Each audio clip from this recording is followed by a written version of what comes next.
Anota, ojalatv@gmail.com.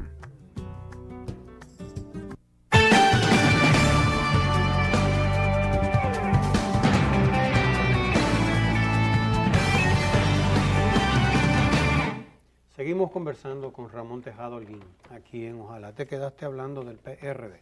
Habías dicho que ha perdido su identidad, lo cual es mucho, ¿no? Y por contraste quisiera que hablaras en algún momento también entonces de la identidad del PLD, si no la ha perdido.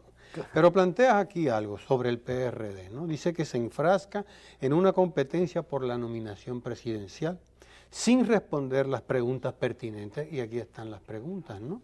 Dice, ¿cuáles fueron las causas de las estrepitosas derrotas del 2004 y el 2006? Se recuperó en el 2008 y 2010. ¿Cómo pudo salir del espíritu de las masas el sentimiento PRDista? ¿Y cómo es que ya nadie habla del socialismo democrático? Entre otras cosas, ¿no? Vamos a entrar ahí con el PRD, Ramón. Mira, uno de los elementos que el PRD debería entender tras la búsqueda de esa su nueva identidad, de por qué no puede ir en la nostalgia, es el cambio demográfico. ¿Por qué el cambio demográfico? Más de la mitad de las personas del padrón electoral tiene menos de 50 años. Como la mitad tiene menos de 40 años. Lo podemos buscar y vamos a ver. Tiene menos de 40 años la mitad de las personas que votan. Pensemos lo siguiente. ¿Qué significa esas personas que tienen menos de 40 años? Primero, para ellos, cuando ellos comenzaron a tener su vida consciente, para ellos y ellas, el PRD fue el partido de Salvador Jorge Blanco, sí. Un presidente que ¿en qué terminó? Sí. Para ellos el PRD es el partido de un presidente como Guzmán que se suicidó y de otro presidente, que es Hipólito Mejía, que los indican como el culpable de una de las peores crisis económicas que tenemos. Es decir, para ese segmento de más de la mitad del padrón electoral no vivió las luchas en las que el PRD fue visto como el partido que más contribuyó a la democracia dominicana. No vivió las luchas de José Francisco Peña Gómez.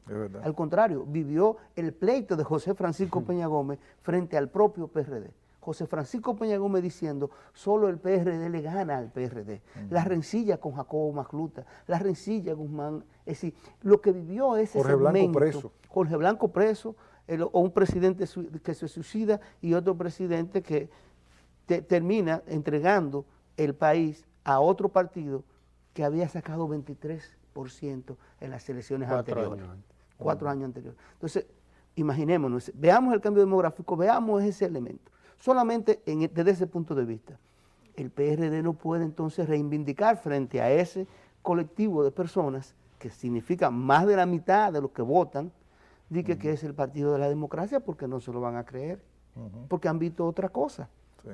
Entonces, ese es uno de los elementos que el PRD debería estar respondiendo. ¿Cómo responderle a esa gente para quien ellos ya no representan la lucha por la democracia?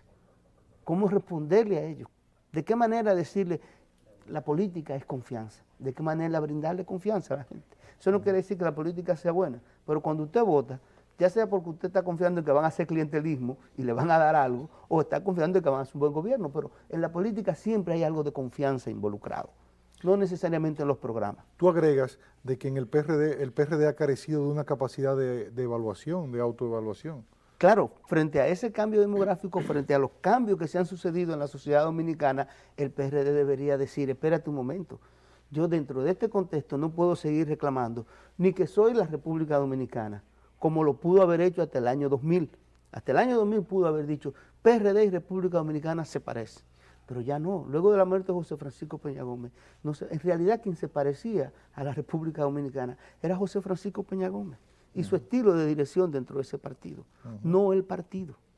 Tras la muerte de Peña Gómez se va la visión de Peña Gómez, una visión que le viene de Bosch, que también se parecía hasta cierto punto, pero Peña fue más exitoso dentro de las masas. Pues no, el PRD no supo superar eso. El PRD no pudo entender lo que estaba ocurriendo en la República Dominicana y no pudo entender cómo le estaba afectando precisamente en ese accionar, esa historia que ya tenía en la preferencia de la gente. Y es ahí el primer análisis. Y eso se ve, ¿por qué digo? O sea, ubiquémonos, 98 tienen el control del Congreso Sí, claro. Lo Sí. pierden inmediatamente en el 2006.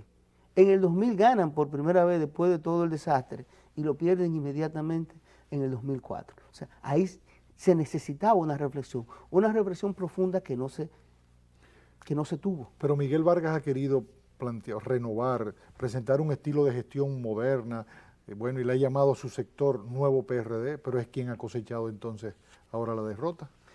Sí, ahí es que está lo interesante. El problema está en que dentro de ese nuevo PRD, quienes le adversan son los que provocaron el desastre más grande. Claro. Y esa es la pregunta. Y ese es el dilema del PRD. Tú tienes el PRD frente a un Miguel Vargas Maldonado que no necesariamente está reivindicando esa historia, no ha sabido superarla, tampoco ha podido recuperar el PRD de masas, pero quienes les adversan son precisamente, o fueron, los que provocaron el desastre del PRD que recibe Miguel Vargas Maldonado. Y no puede ser también de que en un gallinero no pueden haber dos gallos, porque si el PLD se disputa el electorado conservador, ¿verdad? Pues pareciera como que Miguel le quiere disputar el mismo electorado y quiere hacerse, es decir, yo no soy peñagomista, el nuevo PRD es un partido de derechas, abiertamente, yo soy lo más parecido al PLD, pero con las siglas del PRD. Pero yo quiero que hablemos de eso después de la pausa. Volvemos enseguida. Seguimos con el PRD.